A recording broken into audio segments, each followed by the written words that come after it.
আজকে তোমার সকালবেলায় উঠে রোদের বেশ দেখা মিলেছে, তবে আকাশে একটু মেঘ মেঘ রয়েছে। তো তার সত্ত্বেও ধরো আমি কেচে নিলাম এক গামলা। সকালবেলায় উঠে কাচাকাচি করে মেলে টেলে তারপরে ধরো জামা কাপড় সব চেঞ্জ করে রান্নাঘরে ঢুকবো। তো এখন মোটামুটি তোমার অনেকই বেলা হয়ে গেছে, তোমার 7টা সাড়ে 7টা বাজে। আর এইদিকে ট্যাপের জলে আমি সব কাচাকাচি করে নিলাম, তারপরে ছাদে গিয়ে সব মেলে দিলাম। আকাশে কোনো মেঘ তোমার ঘোরাঘুরি করছে, কালো কালো মেঘ, জানি না শুকোবে কি না। শুকোলে ভালো হয়। যাই হোক, তো সবাইকে শুভ সকাল। তোমরা সবাই কেমন আছো? আশা করছি তোমরা সবাই খুব ভালো আছো, সুস্থ আছো। আমরাও খুব ভালো আছি। সুচন্দা জর্দার ব্লগে তোমাদের সবাইকে স্বাগত। যে যেখান থেকে আমার ব্লগটা দেখছো তাদের সবাইকে অসংখ্য ধন্যবাদ। তোমরা এইভাবেই আমার পাশে থেকো, সঙ্গে থেকো। আশা করছি তোমরা রোজকারের মতো আজকের আমার সঙ্গে শেষ পর্যন্ত থাকবে এবং শেষ পর্যন্ত আমার সঙ্গে গল্প করবে। দেখো, তোমাদের সবাইকে নিয়ে শুরু করছি আজকের একটা নতুন ব্লগ।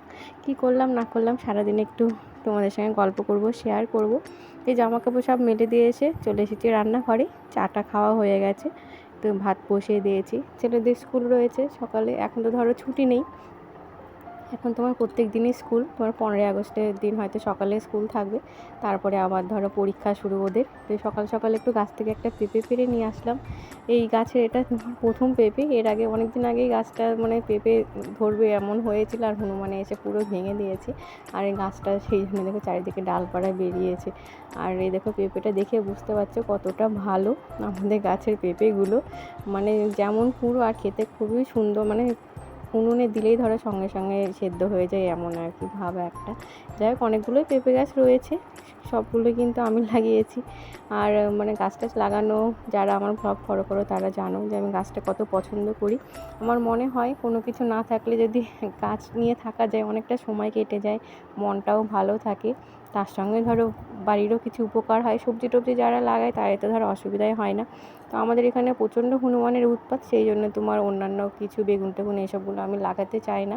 কারণ যখনই বড় হয় তখনই ভাবি তুলবো, তখনই হয়তো এসে নিয়ে চলে যায়। আর পেঁপে গাছটাই দেখো, এর আগে তো ভেঙে চুরে দিয়েছিল। যাই হোক, এখন বেশ অনেকগুলোই পেঁপে হয়েছে। আমরা নিজেরা খাই, মানে যাকে ইচ্ছা হয় দিই, এটাও ভালো লাগে। কিন্তু বাড়ির কোনো জিনিস যদি কাউকে দেওয়া যায়, সেটা একটা মানে আলাদা অনুভূতি। যারা দেয় তারাই জানে। আর এদিকে দেখো মাছ চলে এসেছে, আজকে রুই মাছ। আর আগের দিন একটু কাঁঠালের বীজের ঘন্ট করেছিলাম, তো সেটা নিরামিষ করেছিলাম, সেই জন্য একটু রেখে দিয়েছি। আজকে মাথা দিয়ে তোমার ঘন্টটা একটু নাড়িয়ে চাড়িয়ে নিলাম। আর এইদিকে তোমার এই যে হলুদ দিয়ে লবণ দিয়ে মাছগুলোকে মেখে রাখলাম আর কি। আমার শাশুড়ি মা বলতে লবণ দিয়ে হলুদের সঙ্গে সঙ্গে ভাজলে মাছের নাকি টেস্ট হয় না, মাছের মধ্যে লবণ নাকি ঢোকে না। তো আমাদের বাড়িতে দেখেছি সঙ্গে সঙ্গে লবণ হলুদ মাখিয়েই তোমার রান্নাটা করতে। তো এখানে যেহেতু শাশুড়ি মা ওইভাবেই রান্না করতেন, সেই জন্য আমি ওইভাবেই রান্না করি। আর বাকি যে মাছগুলো ছিল আর মাছের তেল ছিল, সেগুলো আবার একটু রেখে দিলাম। আর এদিকে যে বিছানাপত্র সবই পড়েছিল, ধরো সকালবেলায় উঠে আজকে বিছানাটা গোছানো হয়েছিল না। তো ভাবলাম ওইদিকে মাছের লবণটা ততক্ষণ যাওয়া আসা করুক, আর এর মধ্যে ধরো আমি বিছানাটা গুছিয়ে নিলাম। তো বিছানাটা গুছিয়ে ঘরটারগুলো ঝাড় দিয়ে নেব। আজকে বাসি ঘরটা পড়েই রয়েছে, তা না হলে অন্যদিন হয়তো সকালবেলায় ঝাড়টা দিয়ে ধরো ঘরে থেকে বাইরে বেরিয়ে যাই, তারপরে যখন হয়তো সময় হয় বা ঘরের মধ্যে ঢুকে ঘরের কাজগুলো সারি। তো আজকে সেটার হলো না। আজকে ওইদিকে রান্না করতে করতে ধরো দু একটা কাপড় যা শুকিয়েছে নিয়ে আসলাম। আর এদিকে ধরো এখন বিছানা টিছানা ঝেড়ে তোমার ঘরটা ঝাড় দিয়ে নেব।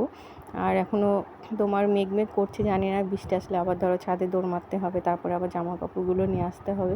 তো এগুলো ধরো রোজগারের কাজ চলতেই থাকে। তো আমরা যারা বাড়িতে থাকি তারা অনেকেই বলে যে বাড়িতে থাকার কি সব মানে কঠিন ব্যাপার আর কি, সারাদিন রান্না করা, খাওয়া, খেতে দেওয়া, এছাড়া তার কোনো কাজ নেই। তবে যারা করে তারাই জানে, আর যারা করে না সেটা আলাদা ব্যাপার। যাই হোক, আর যারা বাইরে ধরো কাজ করো তাদের তো কথা বলাই নেই, তাদের একটা দাম ধরো আলাদা থেকেই থাকে। কিন্তু যতই আমরা মুখে বলি না কেন আমরা হাউসওয়াইফ যারা, তারা না থাকলে হয় না, কিন্তু সেটা নয়। বাইরে যারা, আমার মনে হয়, এটা আমার ব্যক্তিগত ব্যাপার, অনেকের ধারণা অন্যরকম হতে পারে। যাই হোক, আমার তো আর কিছু করার নেই। তো এইভাবেই ধরো আমার রোজগারের রুটিন যায়। তোমাদের সঙ্গে একটু আসি, গল্প করি, শেয়ার করি, মনটা একটু ভালো লাগে, এই আর কি। আর আমার ব্লগ যদি তোমাদের একটু ভালো লাগে তাহলে একটু লাইক করো, কমেন্ট করো, আর একটু তাহলে ধরো কিছু উত্তর দিতে পারবো। আর এইদিকে ধরো ছেলের বিছানাটা একটু গুছিয়ে নিলাম। বিছানা দেখে বুঝতে পারছি এরা ওদের রোজগারের রুটিন। মাঝে মাঝে হয়তো এক এক দিন হয়তো বিছানাপত্র গুছিয়ে রাখি, বই পড়ছে, এটা আমার ভাগ্য বলতে পারো। তা না হলে ধরো রোজই এরকমভাবে পড়ে থাকে। তা আমার যখন সময় হয় আমি গুছিয়ে রাখি। তারপরে ধরো স্কুল থেকে আসতে যতটা দেরি, এদিকে ধরো কাঁঠালের ঘন্টটা মোটামুটি হয়ে গেছে। তো হয়েই গেছিলো, এর আগে তোমার রেখে দিয়েছিলাম, তো এসে নামিয়ে নিলাম। তারপরে ধরো মাছগুলো এখন ভাজবো। মাছগুলো আজকে অনেকগুলোই রান্না করেছি, আবার ধনেপাতা তোমার বাটা করেছি। ধনেপাতাটা শীতের সময় বেশি ভালো লাগে, তবে এখন ধরো অফ সিজন, এখনও বেশ ভালো লাগে। অফ সিজনে মাঝে মাঝে যদি এইসব জিনিসগুলো হয় বাটাবাটি, কিংবা এখন তো ধরো সব কিছুতে মানুষ ভর্তাটা বানাচ্ছে। এখন তো ইউটিউব ফেসবুকের দৌলতে মানুষ অনেক রান্নাবান্না কিন্তু শিখে যায়। আমিও শিখেছি অনেক কিছু, চেষ্টা করি, মাঝে মাঝে হয়তো করি, মাঝে মাঝে করি না। তবে রোজকারের রান্নাটাই বেশি মনে হয় ভালো আর কি। যাই হোক, এদিকে মাছটা ভেজে নিয়েছি, আর এদিকে তোমার ধনেপাতাটা বাটা করব একটু পেঁয়াজ রসুন দিয়ে। এটা শেষে করব, পেঁয়াজ রসুন যেহেতু ধরো শাশুড়ি মা খায় না, সেই জন্য একটু লাস্টে এটা পেঁয়াজ রসুনটা দিয়ে ধনেপাতাটা করব। এটাও বেশ খেতে ভালো লাগে। তো আমার মনে হয় গরম গরম ভাতে ধনেপাতা যদি বাটা থাকে তাহলে আর অন্য কিছু লাগে না। যারা খেতে ভালোবাসে, অনেকে হয়তো গন্ধটা পছন্দ করে না, তাদের ব্যাপার আলাদা। আর এইদিকে আমি তোমার আবার আমড়ার চাটনি করব। এখন ধরো আমড়া রয়েছে, এতদিন তো আম খেলাম, ধরো আমের চাটনি। তো টমেটোটা এখন অতটা ভালো লাগে না, যেহেতু টমেটোটার চাটনি দেবো, শীতের সময় বেশি ভালো লাগে আমার। এখন আমড়া হয়েছে, আমড়া খাবো। সিজনাল ফল যেগুলো আর কি হয়, সেগুলোই মনে হয় বেশি ভালো লাগে। আর চাটনিটা না হলে দেখবে খাওয়ার পর একটা কেমন অসম্পূর্ণ অসম্পূর্ণ লাগে আর কি। যাই হোক, আর এদিকে ধরো মাছটা ভাজাভাজি হচ্ছে, তারপরে মাছের ঝোল করব। দুধটা বসিয়ে দিয়েছি, এদিকে ধনেপাতাটা এখন বেটে নেব। সব কিছু একসঙ্গে দিয়ে মিক্সিতে ঘুরিয়ে নিলেই বাটা রেডি। তারপরে একটু কড়াইয়ে ধরো নাড়িয়ে চাড়িয়ে নেব। মোটামুটি ধরো সব রান্নাবান্না কমপ্লিট। এরপরে ধরো আমার চান রয়েছে, পুজো রয়েছে, এগুলো তো রোজকারের ব্যাপার, ধরো এইগুলো চলতেই থাকবে। তারপর আজকে বিকেলে ভাবছি যাব একটু শপিং করতে। শপিং করতে বলতে এখানে একটা নতুন দোকান হয়েছে, তো সেখানে যাব। জানি না কেমন স্টক হয়েছে কিনা, তবে গিয়েছিলাম বেশ ভালোই কেনাকাটা করতে।